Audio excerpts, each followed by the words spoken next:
AI in dentistry. We've all heard that phrase, right? Well, there are different ways you can use AI in dentistry, and I want to share an experience from using AI in dentistry, not from running the Facebook ads or running the Google ads or doing the SEO, but actually how you as an internal staff member in office can use AI super easy. We've all heard of ChatGPT. Well, in ChatGPT, you can talk with it and it can help you with ideas. It could be like a little secretary, or it could be built into projects, where in these projects, they're almost like folders within ChatGPT. And you can program it with commands or guidelines it's supposed to follow. You can even upload photos or images inside it, like the Office logo, where it then uses that in all of the things that it produces.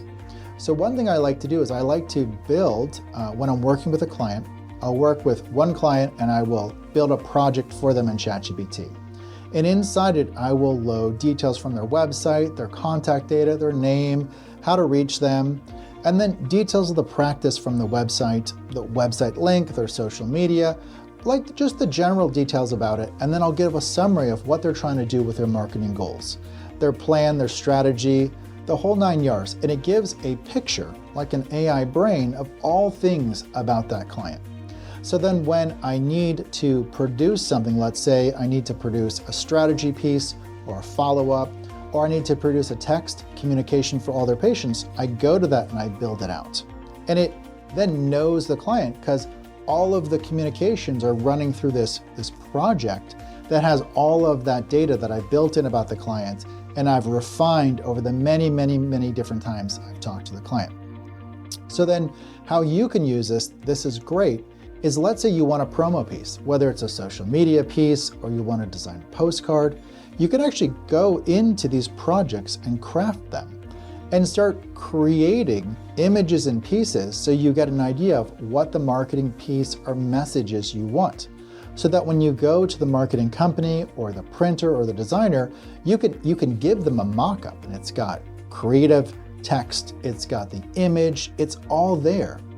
And it makes it really easy for them to duplicate your idea and then actually create the final professional image that then is printed and mailed out or goes into a magazine or is made into a social piece.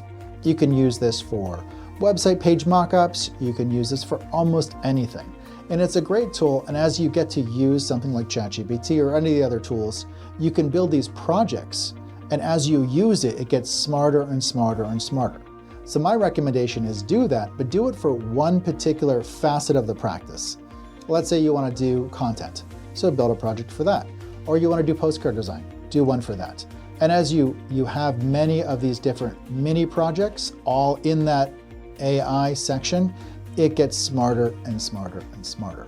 And it allows you to work with your marketing team to relay communication more fully. They get the message better. There's less back and forth of, oh, you didn't duplicate this, which is a normal human interaction. And it just makes the cause and effect of, here's my idea, them duplicating the idea, and execution that much simpler. And I use it with my own team, with my own clients, and helping them market to their patients and getting the messages across. So that's a quick tip on how you can use AI now to make your products way more powerful, way more effective. Sean with Xpress, thanks for listening.